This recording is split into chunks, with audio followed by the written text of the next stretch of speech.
I really do enjoy trying my food before I serve it, and this is just a great way to do that. So good.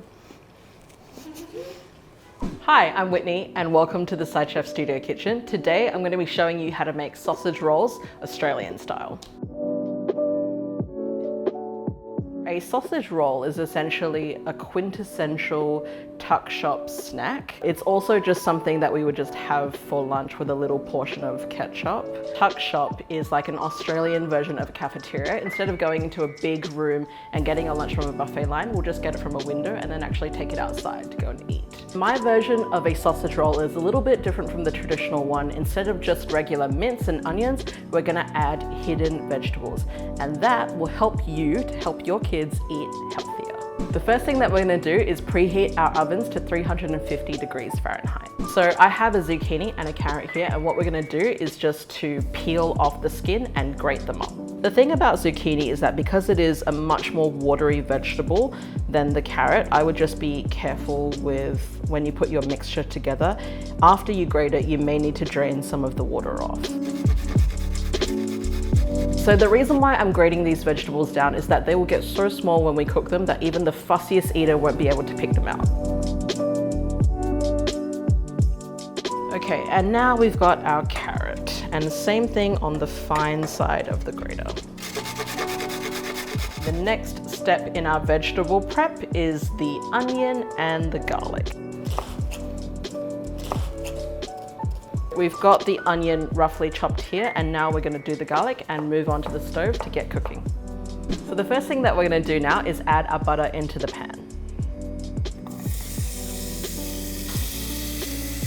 And now we're going to add in our grated vegetables. So as you can see right now, our vegetables are starting to get soft, and that is exactly what we want. Now that our vegetables are cooked down, I'm actually going to remove them from the pot, and then we're going to brown off the onions. And onions in. Because this is going to keep cooking in the oven, you don't have to cook the onions down until they get super caramelized, but what you do want to do is make sure that they get a little bit of color and go a little bit translucent. Now that our onions are on their way, we're going to add in the garlic and keep cooking that down. When I cook at home, I always season at every step. So that is just adding a good pinch of salt and a good grind of pepper. I like to do mine fresh and just like that into the pot. Now that our onion and garlic is getting really fragrant, we're gonna start picking the thyme and adding it into the mixture. The best way to peel thyme is just to find the longest piece and just go straight down like that. And then all the leaves will come off and go into the mix. And lastly, we're gonna go in with some chopped parsley. At a time like this, I really wish smell-o-vision was invented already, because the fragrance of these onions, herbs, and garlic is just amazing. And the last part of this vegetable mix is just adding the vegetables that we cooked down earlier back into the onions. Another reason why I like adding vegetables into my sausage roll mix is that you can actually see it becomes quite sticky, and it makes a really good natural binder instead of using something like breadcrumbs or egg. So the stick blender is actually one of my favorite kitchen utensils. I just don't really like doing extra washing up with the food processor, so this is perfect for me. But if you've only got a food processor at home, feel free to use it as well. So I'm gonna start blending now.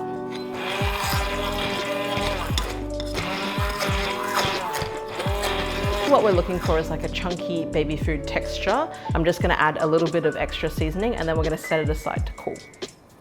Okay, so now that our vegetable mix has cooled off, I would suggest keeping it at room temperature. You can also make this the day before and pop it into the fridge if you're doing this for a party. It's up to you, but this is our cooled off vegetable mixture that we'll now add into our mince. We've got our ground protein here. For me, today I'm using a mixture of beef and pork. You can totally use whatever you've got on hand, even if you've got a vegan alternative of ground meat as well, that's totally fine. Pork and beef. Pork and beef.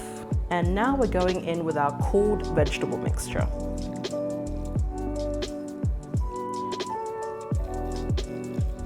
What's important about your mixture is to make sure that you've got the ratios right. Depending on the size of your vegetables, I would say that your vegetable and onion mixture should be at a 1:3 ratio compared to your ground meat mixture. Just make sure that you season your mincemeat generously and get ready to roll. Before you actually start rolling out your sausage rolls, you can also taste for seasoning by frying off a little bit of this mixture in a frying pan and tasting that way.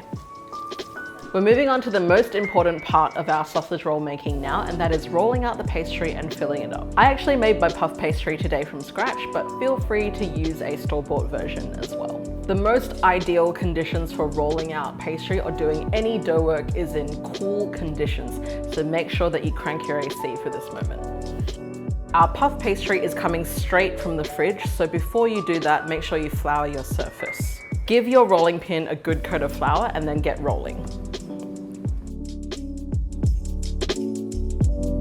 For the thickness, we're looking for something that's around the 5mm mark. And dimensions wise, I would suggest somewhere between 25 centimeters wide and up to 15 centimeters in length.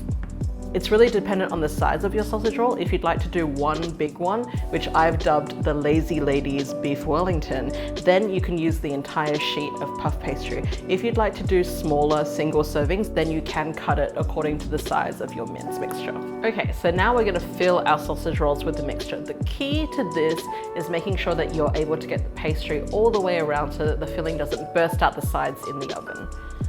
I would say rolling a sausage roll is kind of in the same realm of like getting the perfect sushi roll. You do need to space things out and just go slow to make sure that you can roll things over. The reason why I'm not cutting my pastry now is just to make sure that we can get a good seal when we roll the pastry over.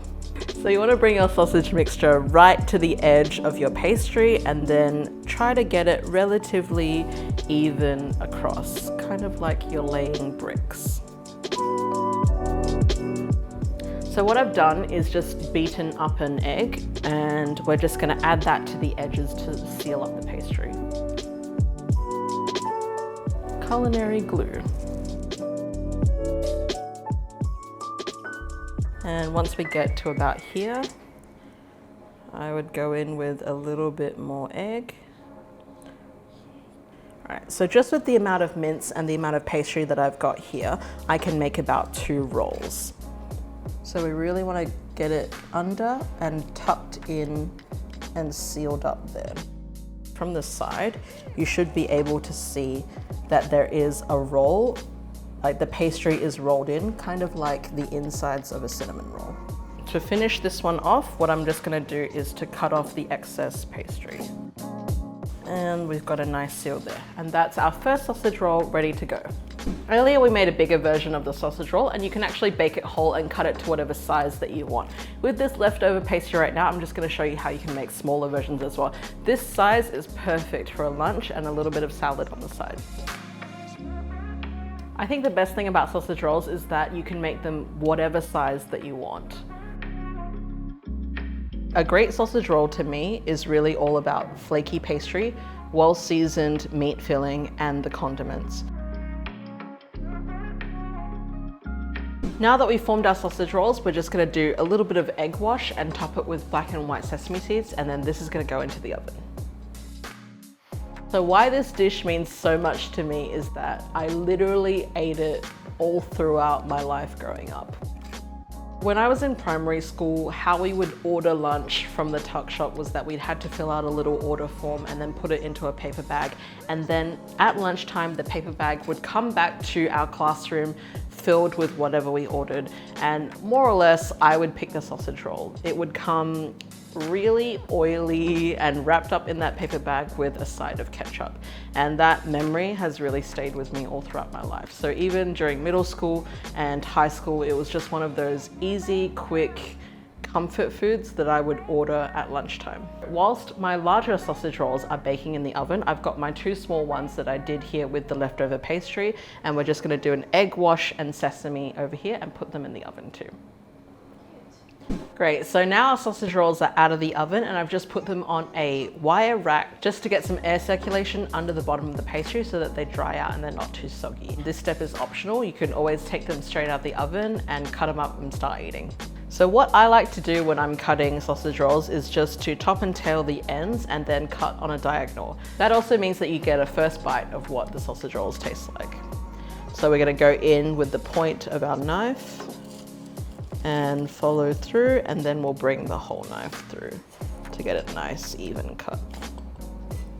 And this, as always, chef's treat, just put a little bit of ketchup on and then try all of your hard work. I'm cutting it with my knife, the point of my knife in first, so that we don't crush the puff pastry as we're going down.